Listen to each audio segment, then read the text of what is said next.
अस्सलाम वालेकुम everyone, welcome back to my channel.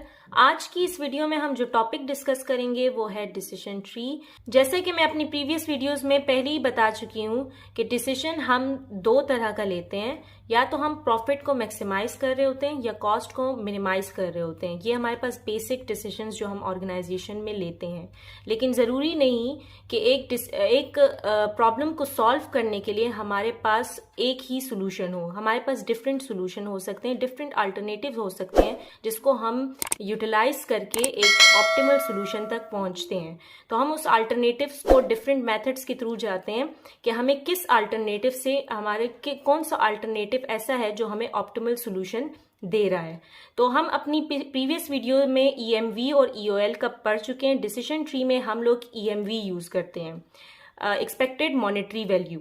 हम उसी को फाइंड आउट करते हैं। हमारे पास जितने भी अल्टरनेटिव्स होते हैं हम उससे देखते हैं कि हमारे पास बेस्ट अल्टरनेटिव कौन सा है, और उसी को हम ग्राफिकली रिप्रेजेंट करते हैं। जब उन अल्टरनेटिव्स को हम ग्राफिकली रिप्रेजेंट करते हैं तो उसे हम डिसीजन ट्री कहते हैं। डिसीजन ट्री क्या है? A decision tree is a graphical representation of possible solutions to a decision based on certain conditions. यानी हमारे पास जो भी हम सोल्यूशन निकाल रहे होते हैं किसी सर्टेन प्रॉब्लम के लिए, हमारे पास कुछ कंडीशंस होती हैं, तो हम उसी को जब ग्राफिकली रिप्रेजेंट करते हैं, जो भी हमारे पास पॉसिबल सोल्यूशंस होते हैं, तो उसे हम डिसीजन ट्री कहते हैं। डिसीजन ट्री हम इसको क्यों कहते हैं?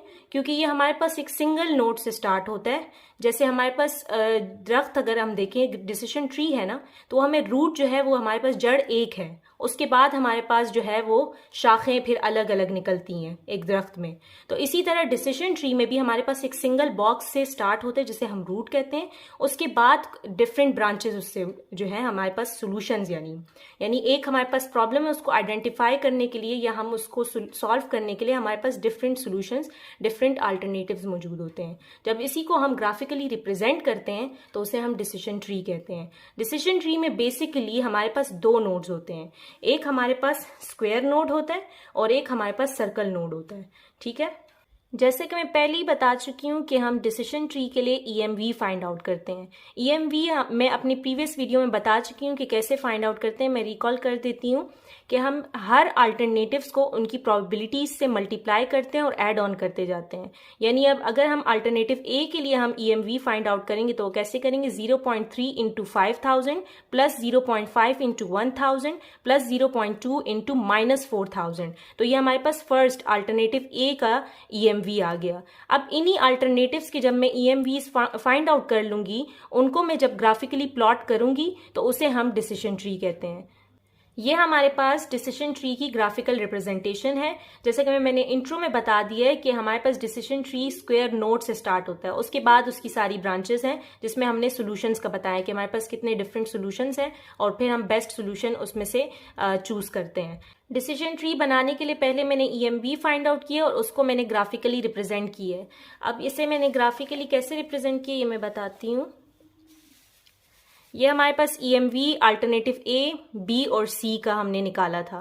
तो हम इसको ग्राफिकली कैसे प्लॉट करेंगे कि हमने एक स्क्वायर नोड, वो जो स्टार्टिंग पॉइंट था वो तो ऐसे ही रहेगा, फिर ब्रांचेस हमने जब फर्स्ट अल्टरनेटिव का हम प्लॉट करेंगे वो कैसे करेंगे? 0.3 इंटू 5000 और सेकंड में हमारे पास 0.5 इंटू 1000 एंड 0.2 इंटू -4000। हर एक की वैल्यू उनके सामने लिखकर उसको ऐड ऑन कर देना है। जो माइनस होती है वैल्यू उसको माइनस कर देना है। तो फर्स्ट का हमारे पास 1200 आ गया।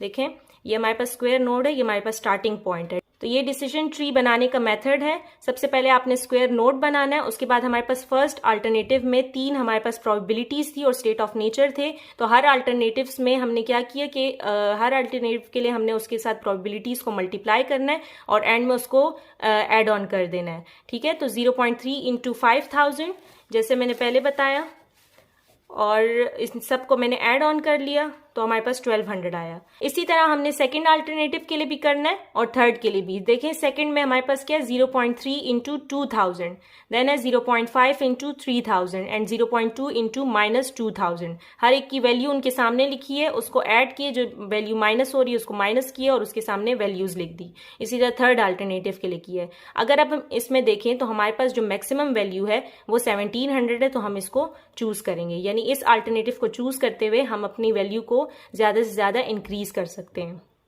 तो ये आज का हमारा टॉपिक था। आई होप आपको अच्छे से क्लियर हो गया होगा। अगर वीडियो अच्छी लगती है तो लाइक करें, सब्सक्राइब करें, शेयर करें and thanks for watching this video.